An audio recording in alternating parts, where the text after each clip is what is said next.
Vayakhel Pikudei, ladies and gentlemen. So first, few things about this week. This week we're reading two parashot. We're having Shabbat here, and we're gonna have also Shabbat Para. It's called the Shabbat of the Red Heifer, which we know there is 4 Shabbatot before Passover, where there is special Shabbat, okay, like before Purim or Zachor. So the Red Heifer, we're going to read about it and try to understand a little bit what's going on. Vayakhel Pikudei is a heavy-duty Zohar, as you can see. A lot of secret.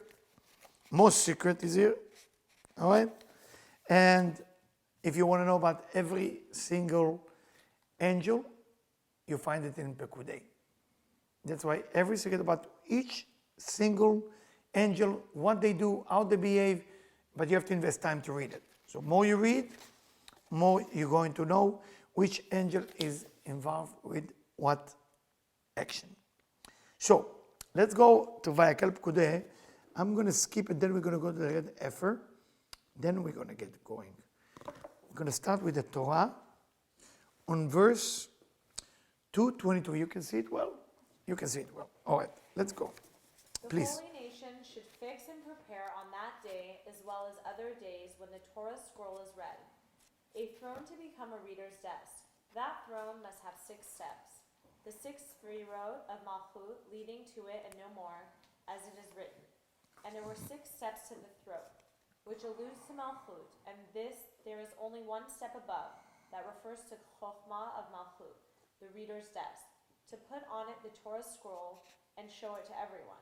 Because the reader's desk, the secret of Chokhmah of Malchut, enables the Torah scroll to be seen. That is the secret of Zera and Pin, for sight is available only in Malchut. So there is a system, basically. And you're all seeing it, but sometimes we don't know why. When the Torah leave the ark and travel into the table, where we're reading it, there is a system. It's a very serious moment. At that moment, basically, we are activating all the energy that we're going to need for the rest of the week. Sometimes we're just busy with the lecture or with the reading of the Torah, but we need to understand the opening of the ark. And when the Torah, what it says, Chokhmah of Malchut, again with the word Chokhmah, Chokhmah is the main light coming from above to below. If you study Tieli, you understand that's the light that we bring in, light or the Chokhmah is the most amount of light. Let's continue and it will be clear more later. Here we go. Please. When the Torah scroll is put there, the whole people should make themselves ready down below, with awe and fear, quaking and trembling to meditate in their heart, as if they were standing now beneath Mount Sinai to receive the Torah. They should listen and lend their ears. For the people are not permitted to open their mouths even to discuss the Torah, not to mention other matters, but they are all in awe, as one is who is speechless. And we already explained it in relation to the words, and when he opened it, all the people stood up. And the ears of all the people were attentive to the book of the Torah. So, it's fun being together and celebrate the Shabbat, doing the reading of the Torah, and doing the opening of the ark. Better to be silence for the connection. Okay, I think that's clear. Let's continue. Rabbi Shimon said that when the Torah scroll was brought out to be read in public, the heavenly gates of mercy open and stir the love of above. Then what should thus pray? So now what we're going to read is Berich Shemeh in English, so you know what it means. So when you read Berich Shemeh, now you know what it means, right? We're saying it when we're opening the ark, right? Berich Shemeh, right? Now you're going to see, we invented Rabbi Shimon Bar Yochai, that you're supposed to say it before. And it's not in Hebrew, it's in Aramaic. It's important to know what we say, right? All right. Go ahead, please. Blessed by the name of the Master of the universe, blessed be your crown and your place. May your good will be with your people, Yisrael, forever, and the redemption of your right hand be shown to your people in your temple. May you bestow on us the bounty of your light and accept our prayers in mercy. May it please you that you shall lengthen our lives in goodness, and that I, your servant, shall be remembered among the righteous. So as to have mercy upon me and safeguard me and all that is mine. and that of your people Israel. You are the giver of nourishment and sustenance for all. You rule over all. You rule over kings, and the kingdom is yours. I am the servant of the Holy One, blessed be he. Before him I bow, and before the majesty of his Torah at all times. Not upon man do I put my trust, nor upon angels do I rely, but only upon Elohim in heaven, that is the Elohim of truth, and whose Torah is truth, and whose prophets are true, that acts with much kindness and truth. In him do I put my trust, and to his holy and precious name do I sing praises. May it be your will to open my heart to your Torah, and to grant me male children to do your wish, and may you fill proper requests of my heart and the heart of all your people, Yisrael, for good and life and peace. Amen. Can you imagine we sang it every Shabbat? We never really say it in English. You know, it's even beautiful in English, I think, no? It's even like gorgeous even in English. Like to know what Berich Shemeh mean. This is Berich Shemeh. But there is something here. It say, I'm not trusting human. I'm trusting you. So I don't know if you ever read the book The Secret, and they write there about money. And they say, if you keep saying that if I work hard and many hours, I will have more money, that's a wrong concept of how you should look at life. You shouldn't look at life like that. So the book The Secret explains that you should understand that the money is already either here or it's potential waiting for you. So there is a menu to the universe, and you have to dial in and get the money. But once you say, I have to work hard to get it, you're actually blocking your success, because then you trust human. And the idea is to trust that the Creator, the Divine, have everything for you already. But there is a certain change that required for me to do in my behavior, in how I do things. And maybe I don't do enough. Or maybe I do too much and it's become fanatic. I have to find the balance. What is it I need to do? And those of you who have doubts why he said, give me boys, not girls, because the idea of boys, that boys serve in the holiness, like the priest and the Levi, that used to be the job. So the idea is like, God, I want you to give boys, not because I want them, because I want you to take them, so they can serve you. It's very phenomenal. You have a question on that? I think it's quite clear, right? We can build up that subject later. All right, let's continue. Only one person is allowed to read the Torah, and everyone else are to listen in silence, to hear the words of his mouth, as if they were now receiving it on Mount Sinai. There should be one person standing next to the reader, viz. That was called up to the reading. And he must be silent so that only one speech is heard and not two. There should be one who reads in the holy tongue, not two, because if two read the Torah, it would diminish the secret of the faith, and the majesty of the Torah is reduced.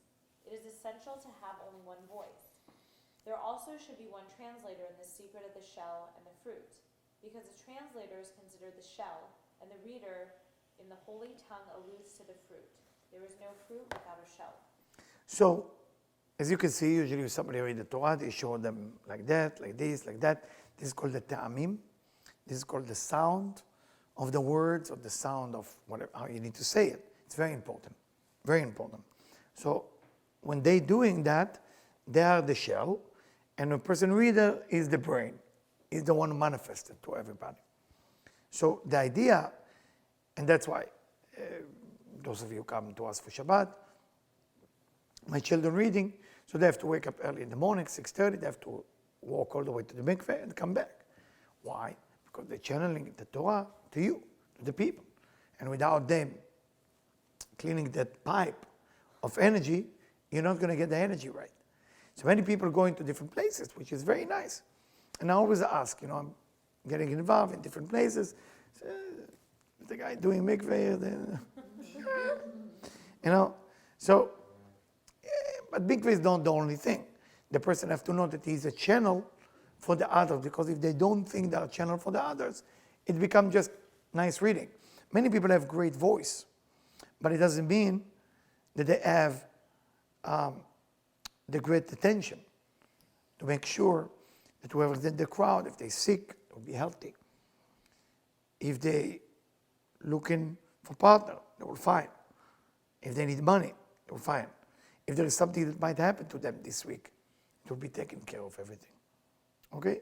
So I just want to start with that, and then I'm going to go back to the beginning and share with you about the red heifer. And this is the red heifer from Pikudei, Debbie? It's from, It doesn't say. Hmm? I think it's Vayakhel.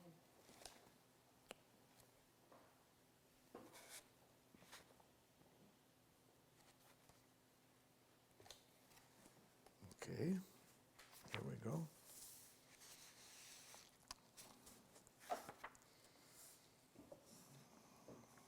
No, it's Pikudei. So let's read from Pikudei, and the next subject is a little bit deep. Okay, so we're going to do the best we can to explain it, so it will be clear for everybody, okay? So let's go step by step. We're going into a deep ocean to explain the name of this Shabbat called the Red Heifer Shabbat. So let's read it slowly so we can understand. It's very deep again. Go ahead. Rabbi Abba said to him, "But the red heifer is pure. Why then compare it to the calf and the lamb, which the Egyptians worshipped? And why will its burning subdue the aspects of uncleanliness?"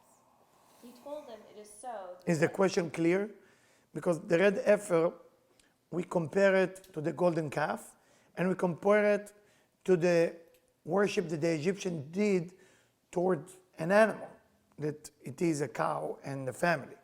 So they in Egypt, the cow was very holy, like in India. That's why I say sometimes maybe India is the real Egypt. Sometimes I'm asking myself, but just to understand what the question he asked. Okay, is that clear? Yes, go ahead. He told them, "It is so that the heifer alludes also to their side, as explained that the heifer is comprised of the 4 kingdoms. A heifer is as written, for Yisrael is stubborn like a stubborn heifer. Red alludes to the kingdom of Babylon, as it is written, you are the head of gold, gold being red. Faultless is the kingdom of Media. It is without blemish, referring to the Greek kingdom, upon which never came a yoke, alludes to the kingdom of Edom, which was never under any yoke." The secret meaning is that though this verse was given several explanations, they all pertain to the same mystery. Okay, so let's see what God tell Moses. He said, "I want you to find a red heifer." We're going to go step by step.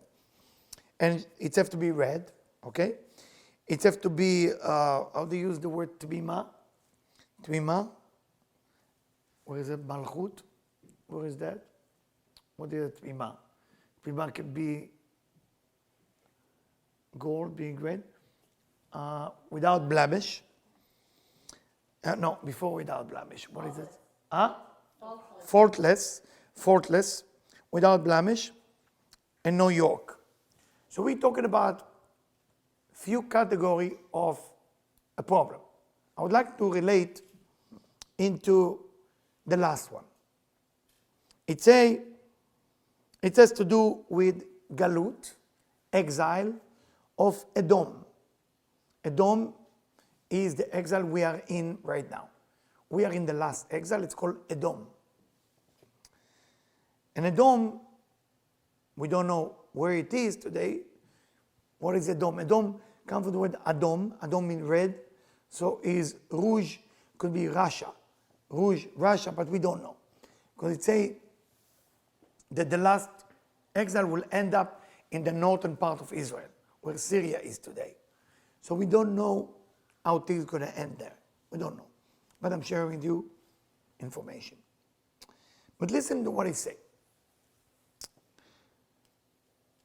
It says it was no yoke.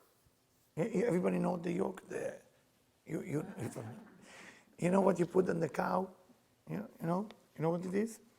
When you, in the old days, if you want to make your field, you take 2 bulls and you put the yoke on the neck and they carry the wagon or whatever it is, okay? It's called a yoke. Is it clear?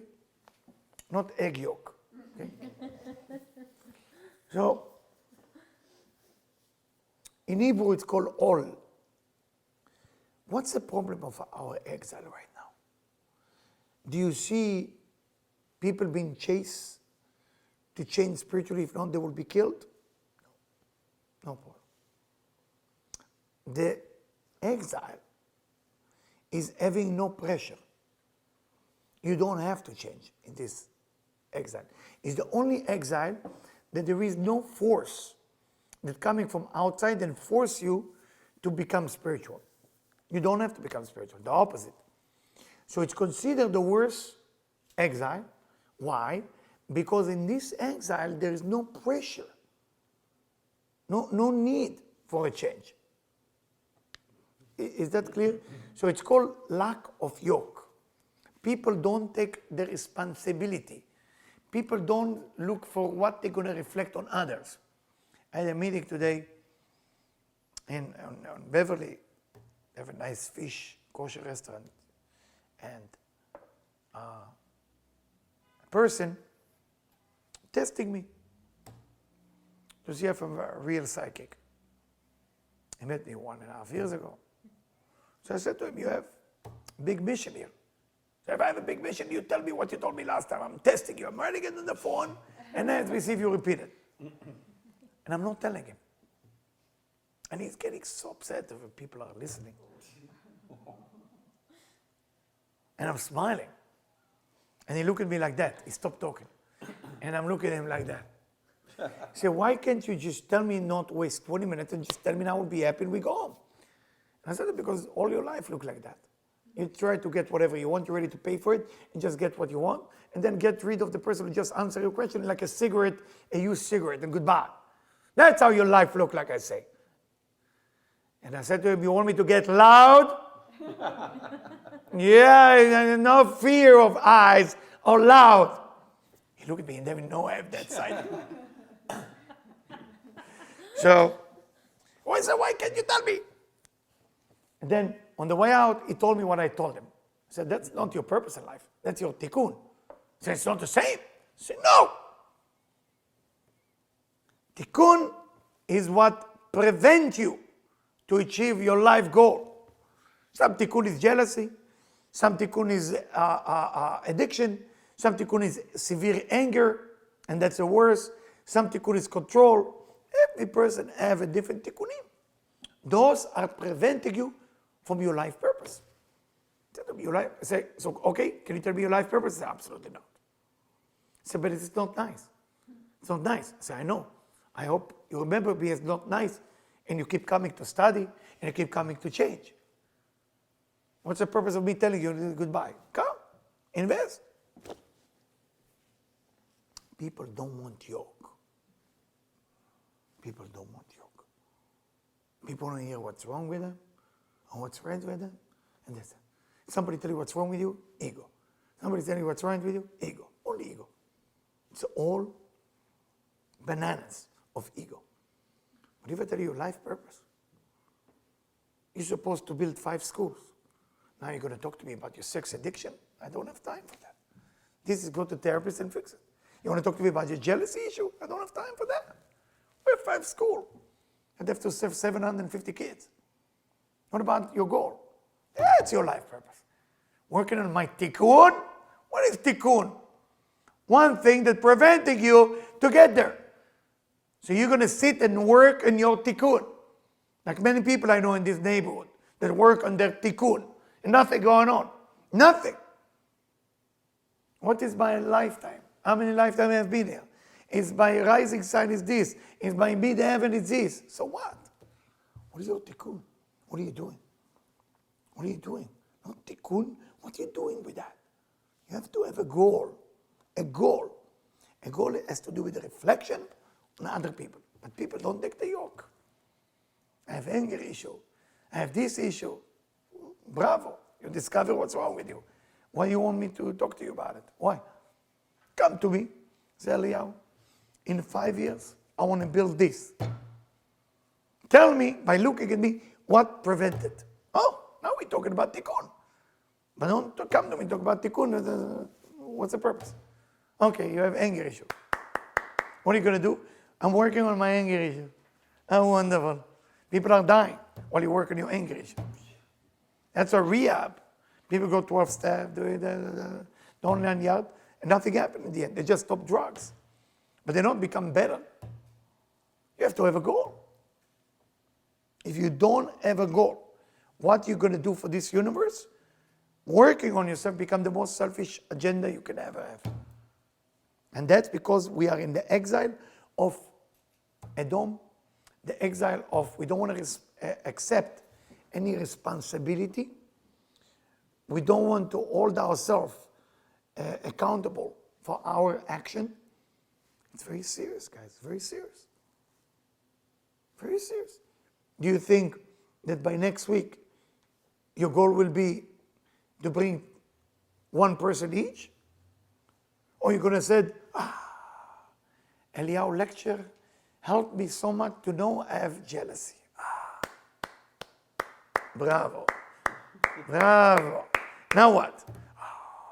Next week, Eliyahu lecture helped me to know I have control issue. Whoa!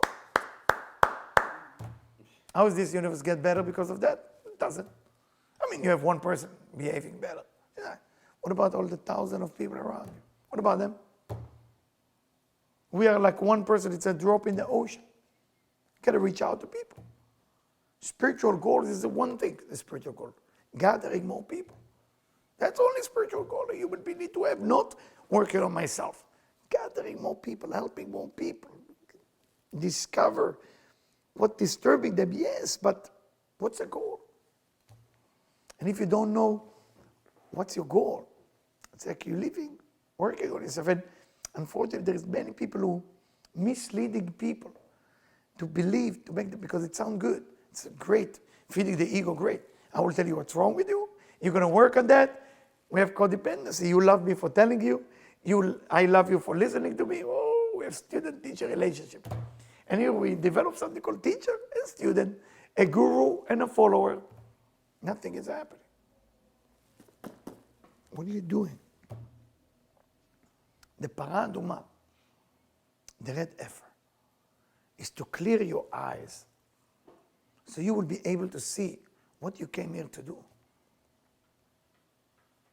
But you not came here to do just to work on yourself.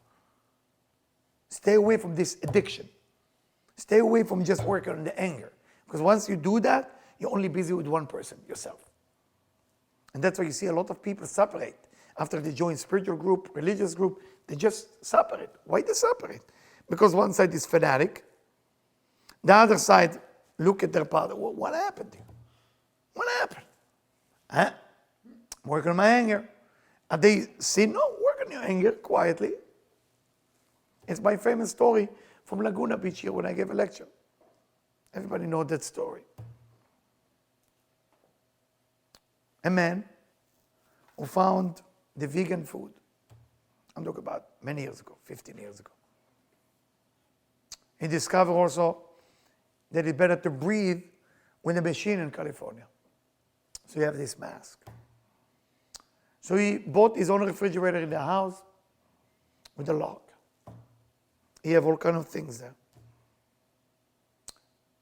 He has things that he grow and he eat them later inside the refrigerator.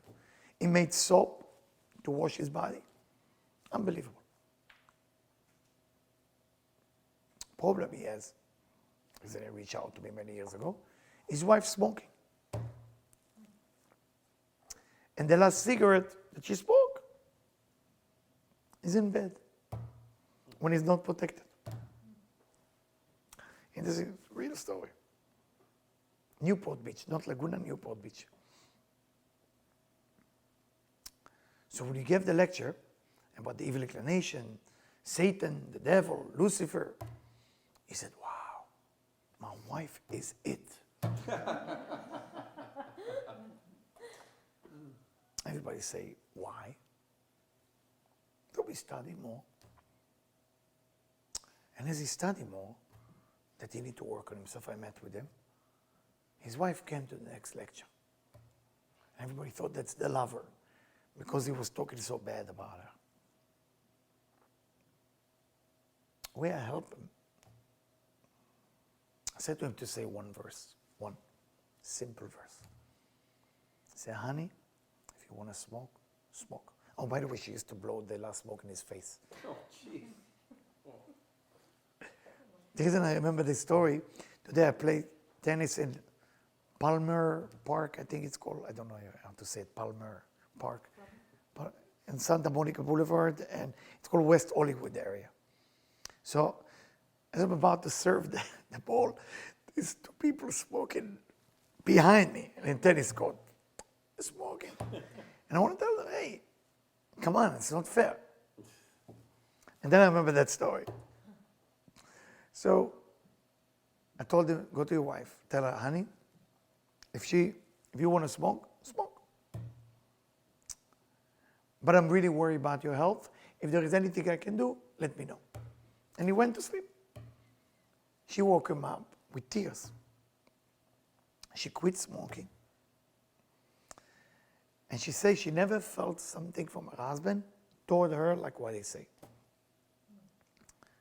What is this story? Many times we work on ourselves. We become spiritual, become Kabbalist, guru, fanatic Christian, fanatic Jew, Muslim. But we forget about, and there is a human being next to you. And that's your life purpose of every human being. Everybody will do it in a different shape. Some is a lawyer, some is serving pizza, some is flipping hamburger, or now there's no more flipping. They've invented a new robot, you saw it. They have a new robot that do the flipping. Everybody has a job, serve people. When you serve them, you have to think about how can I make it better for the human being. Once you think like that, that's your life purpose. That's your life purpose. The tikkun, it was disturbing you to get there. So don't work on the tikkun, work on the end result. The end result is helping human being. You know, why am I always happy when you bring a friend with you, a new person, for tonight class? Why am I so happy? Because you're making your tikkunim. That's how you work on yourself. You have to work on yourself. I remember when I went one time, I want to study the deepest side of Kabbalah. And I realized something that it's written in the laws of spirituality. That until you're not helping 10 people to understand what you understand, you can never understand the real depth of the book you're reading. What did I do? And my teacher stopped me. I went to all the fanatic religious community. They would never look at me. Knock door to door. Nobody want to do that. And my teacher told me, it's crazy. But if you believe in it, and I make sure they're all going to get Zohar and they're all going to start studying. And the argument with them for 2 hours sometimes. One of the scene that I didn't know who was watching me. It was another teacher watching me what I'm doing. I went to a huge school of rabbis, went in, and I stopped the class in the middle. And they look at me like, it's nuts, they can beat you up. I said, who's the rabbi here? Who is the rabbi? I'm crazy, I was so crazy, my God. You sit down. I start talking to him. So what are you doing? Study this. Let me show you what the books say about what you do. So the rabbi take me aside and say, listen, you're very good, I agree. So to him, not Kabbalah, I took him to the Talmud. So the Talmud said if you study for 3 years, 5 years, from Rav Ashlag. He told me, okay, I want to start. I don't have money. Free. It's yours. I pay for you. He was so impressed. Say, okay, can I invite you to my house? So of course, coming to your house. And I'm going to his house. So I will be there 2 hours with the books. I'm arriving with the books. The person preparing dinner for me, he called all his family. And they have many children, 12 children, grandchildren. And they're all crying. I said, guys, you don't have to pay. I said, I have to pay. I have to pay. And he held my hand and said, I want to dance with you for bringing Rabbi Shimon Bar Yochai into my house. And I didn't know one of the children was watching me. So I'm dancing with him, like really dance, like Purim. And the beauty of it, my dear friend, is how he helped me. I took 10 people that I will be able to pass on Kabbalah and Zohar, and because of that, my wisdom started to be open. If you don't help enough people that will study because of you, and I always tell people 10, because 10 is Sfirot. So you have to count. Today I help Keter. Today I help Chokhmah. And they have to stay. You have to make sure they're coming. Like in the beginning, what I did in Jerusalem, I paid 10 people to come. I had money, so I paid for the hotel for them, invite them for Shabbat, invite them for everything, but they run away in the middle. It's 10 friends of mine. Yeah, then I did some other tricks. Those tricks don't work. The one thing, they need to study, and you need to be the cause of that. So when I bring them, let's say if I would be a student like you, I bring a person, I'm not even listening to the lecture. I'm care that they will get it. That's it. And that's my keter. Then I'm going after another person, Chokhmah. And once they're good, I'm going to the next person. But it's really, then when you have the 10 people, you can relax and then you can study. Where do we learn it from? With the yoke. How you take it here? Moses has a follower named Joshua. Eliyahu Navi, Elisha the prophet, we read about him this week, as a follower Elisha. We went to his grave under in the church, if you remember, in Haifa. When you start serving, not study, then the study going in to you by itself. It's written, Gadol shibusho milimudo. It's greater to do the act than to study. So how is the study going to get in? Automatically. I don't need to tell you how much I serve my teacher physically. You know, I mean, most of you don't know. That's how I get all my secret. I mean, where do you find a person who walk into company and read 40 people, what's going on, and solve the problem in about half an hour? It's huge. It's a gift. I used to go when my teacher to different stock market area. You know, we go to different places and we start helping different firm of lawyer and firm of banking. Very famous. And step by step we're helping. So that kind of thing, you serve, get all the secret. That's the yoke. That people in our generation, because of religion and spirituality, was abused. The name Kabbalah was abused. The name of spirituality was abused. The name of religion, abused. The name of God, been abused. The name of guru, been abused. People don't trust. I'm even afraid to say I'm a spiritual leader or I'm a spiritual coach. You know, I say consulting. Today, by mistake, in a tennis game, so what do you do? So I'm a spiritual consulting. You heard spiritual? Okay, let's continue the game. What happened? The abuse that happening around that is a disaster. So the people who are ready to put the yoke no longer want to do that. Who's responsible? The guru, the teacher, the mentor, the rabbi, until we don't unleash. And also on my website, soon you're going to see that everyone will start teaching. Everyone. Start teaching and I will guide the people. I said, okay, what do you want to teach? Let's do it. Then I would not trust it nowadays, anybody. But when I see that the students start teaching, the students start sharing, it's beautiful because we want to help the world. But you have to take care of people. You cannot sit, I don't know anybody. You have to know one human being, one soul that you can help. So continue. Next subject, subject, please. We have studied the verse, who can bring a clean thing out of an unclean? Not one. The secret of this verse is that the red heifer is a clean thing brought out of an unclean, because at first she was unclean, including the four said kingdoms. Now that judgment was executed on her and she was cremated by burning fire to become ashes, she is a clean thing out of an unclean, a clean thing brought out of an unclean. So the cow, like we remember was for exile, was totally impure. By burning it, which is fire, is red, which is fire, is left column. That thing convert the cow, when you do the cremation of the cow, into a purification, meaning the dead powder, the dead ashes that use toward somebody who act in an evil way to become righteous, almost like mikveh. That's how powerful it is. And you continue, please. Hence all of those busied themselves with her became defiled because she was unholy.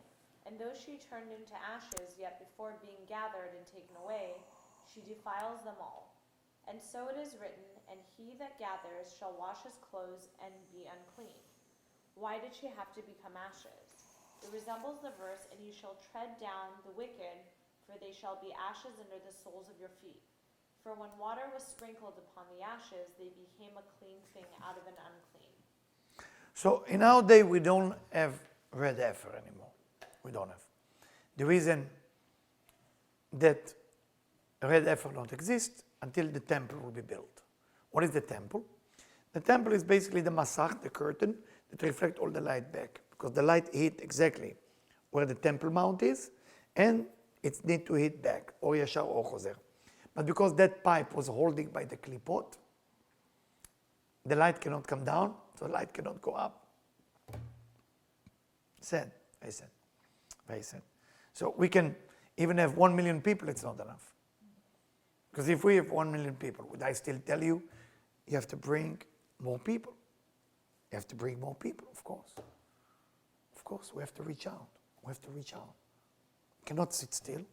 And you have to take care that that person come with you. It's not enough that I brought them one time. No, it's not sample taste. They have to come with you religiously for you. Otherwise, you don't get the help you need. You don't get the help. It's not about them. They are your messenger to help you. You know, by helping someone, reflect on you. So you reflect on them, reflect. So, or yashar or chozer, or yashar or chozer. Once they're good, they have their tikkun with the 10 people. You know, they have their tikkun. Some people have to bring 10,000 people. Depends on the neshama. Depends on the soul. If your soul comes from a very high place, responsibility is tough. You have to take care of more people. If your soul, it's called flower, it's only a flower. There's flower, branches, leaves, trunk, and roots. If you're roots, you have to bring a lot of people. If you're just a flower, 10 is the minimum. 10. My son just read to me that everybody's in charge of 10,000 people. I said, no, can't be. I have to look for another book. It's too much. I say, we are in a group of 10,000. We have 10,000 in each group. In your group, there's 10,000. Can you imagine? 10,000. So when you find them, that's your tribe. Everybody has a tribe, soul tribe. One day I will reveal that to you. So the soul tribe is the way we save the world. But you gotta find your tribe. That's why there is a sense of belonging to a community. You have a sense, but you don't know where you are. But once you're bringing 10 people that are capable to stay with you, that's a part of your tribe. And you help them. And then they have to help others. And that's how you're growing. For me, it's a phenomenon. I just love it. Because to bring the Messiah, it's easy. It's a system. It's a system that everybody need to teach and everybody need to help. You're not a good teacher, it's okay too. Don't worry about it. But you need to share information. So you take from every class that I teach 3 points. And the 3 points you have to share in a way that sounds fanatic. If they don't like it, it's your fault. Something is wrong with you. You have to be more assertive. I don't know if you know the word assertive. Anybody heard the word assertive? Oh, yeah. You heard it? It's from the 70s, right? Very assertive. Huh? Yeah. It's not big today. Nobody say this word today. It bothered me. I do every day. I used to study it 22 years ago, but I mentioned it the last 2 weeks to few people. So then I have to pull some books from Amazon, say, hey, this thing exists. And it's a good thing. Read some books. And I'm very happy when people are reading it. I'm really happy. You know? And that's bad. I don't want to talk about it because I want people really to read those type of books because it helps. So again, the whole idea here, The impure become pure. The pure become impure. The one who do the process of the red heifer, he need to be pure when he's dealing with it. Become impure. Because he touched the four kingdoms. No yoke, no responsibility, idol worship, all of those things, until he make it pure for another human being. So this person is impure. So the one who go to purify somebody else, he become impure, and the one who purified become pure. What is the significance of it? Let's say next week each one of you come with 10 people. What are you going to do with the ego? So the pure become impure. Because you help 10 people. Oh. Ooh. Ooh. The ego get in. But the truth of the matter, now you are impure. The one person who believes he doesn't even deserve to come, but because you invite them, they are here, they become pure because of you. It's a deep thing, guys. The red heifer, without you hear the reading this Shabbat, you can get the purification before Passover. That's why it's always before Rosh Chodesh Nisan. Not this weekend. Next weekend is the beginning of the month of Aries. Not easy. Everybody have to shut up in the month of Nisan. Just shut up. People ask me, can you give us advice for this month? What to do? Working my ego? I say, yeah, shut up. Say, can you give us a better advice? Shut up. I love when people ask me about my tikkun. Shut up. For 14 days, don't even say a word. I have a privilege. I mean, my first Kabbalistic Passover, my teacher invited me to his table. And he put me here. So whatever I do, you do with me. And I look around and say, I'm new into it. You show me. Maybe the guy behind me, I'm not yet. So no, you. I want you in my table. So I saw all the secret. 10 years ago, everything. Why me? I don't know. They say Brandwein told my teacher to choose me. So okay, I'm there. Imagine Israeli, Ask a lot of stupid questions too. So red heifer, this week, guys, work on yourself. That whatever you're proud of, turn it into action. Whatever you're not proud of, that you do, keep it there, because waiting for somebody to purify that part. We all do things that we're not very proud of, right? We all have issues. Like somebody in the synagogue come and told me, there is never will be a complete tzaddik on this planet. I said to him, if you base it on the verse, En tzaddik asher ya'aseh tov ba'aretz velo yecheta. If you base it on the verse, there's no righteous person who will do righteousness on the land that they will never commit a sin. The verse is true, but there's many righteous. Just sometimes there is righteous who act in the wrong way.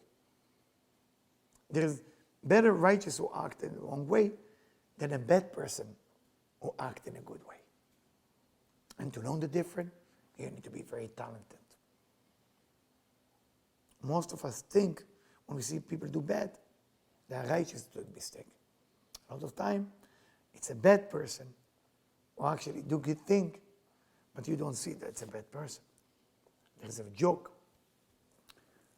I heard it 28 years ago, and finally it came to my mind. I think I can tell it well. Somebody had a decision if to go to heaven or to go to hell. So he go to heaven, see an old man with the most beautiful young woman.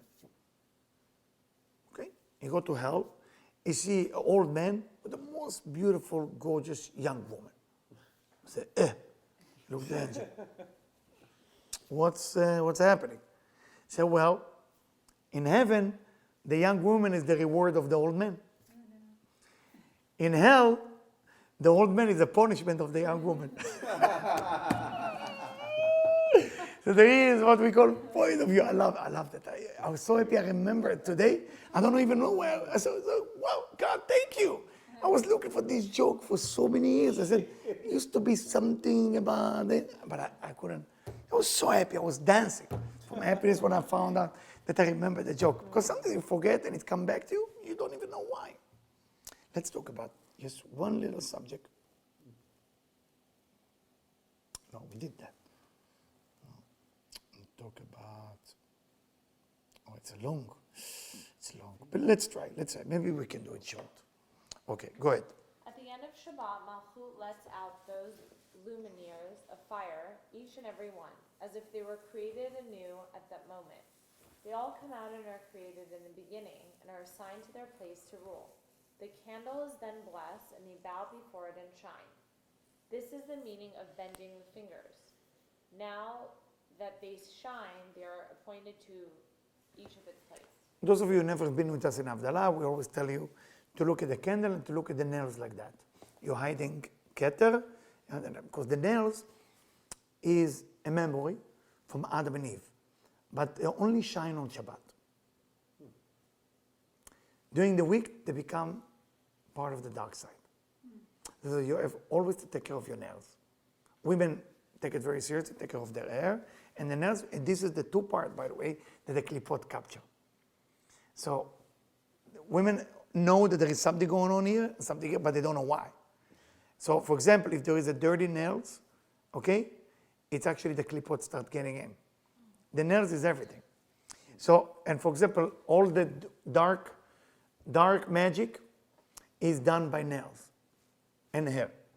I'm sorry to tell you this, or black magic. They have to have nails and hair. Once they have that, you're doomed. It's very difficult to cancel that. I have different way to cancel it, but it's tough, I'm sorry to say. It's very tough. And that's what the nails, righteous used to take the nails after they cut it, and they go outside and they burn it. Burn it. Or person can flush it down the toilet. That's okay too.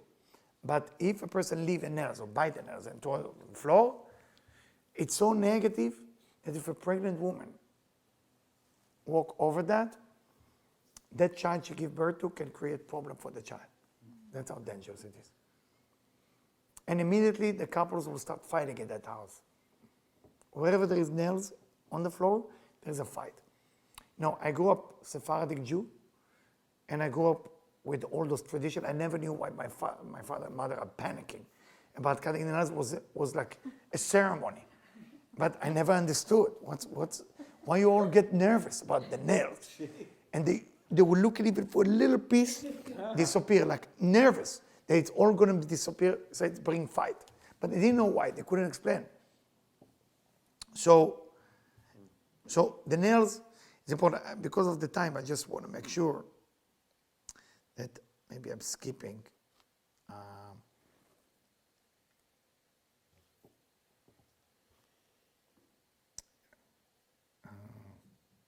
Okay, here it's good. To 68.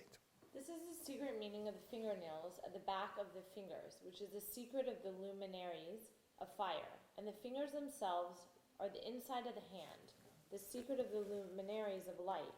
He explains that the fingernails and the back of the fingers are considered outer countenance that need to shine from within the candle, Malchut, which face is named Ahoraim. Nice. The fingers inside the hand without the nails are the inner countenance that is covered because there is no sight, chokhmah, in them. This is the secret of the verse, and you shall see my back. For my back alludes to the nails at the back of the fingers, but my face shall not be seen refers to the fingers on the inside of the hand, the part without nails, the inner countenance. Okay, I know it's complicated, but you have, this is Achoraim, this is the back, this is the inside. Pnimi, inside. By the way, one day I will teach how to read faces of hand. You'll understand how to look at the hand. You know, I need to look at the hand from here, and then very easy to tell the health and everything. So the nails, we have Achoraim, the back of the nails, right? So we don't do like this. Many people in other synagogue do this, do that, but you have to do it that way. So you need to see in every Havdalah, always you have to come here on the end of Shabbat and make sure you look at your nails to the light of the candle. Otherwise, this is the last time you're going to see the nails for that weekend shining. After Shabbat, there's no shining anymore. So you need to take the energy by looking, and you're drawing that energy for the rest of the week. And if you don't do that, of course, the week will look different. So you need to know what you're doing. Now, I'm sorry that I'm skipping. Here we go. Let's make it more simple. Okay, go ahead, please. Afterwards, the Holy One, blessed be He, made for Adam other garments from the leaves of the trees in the Garden of Eden. It is written, did Hashem Elohim make coats of skin? However, Rabbi Meir's Torah scroll had it as coats of light, for they were indeed made of leaves of the trees in the Garden of Eden that were lights.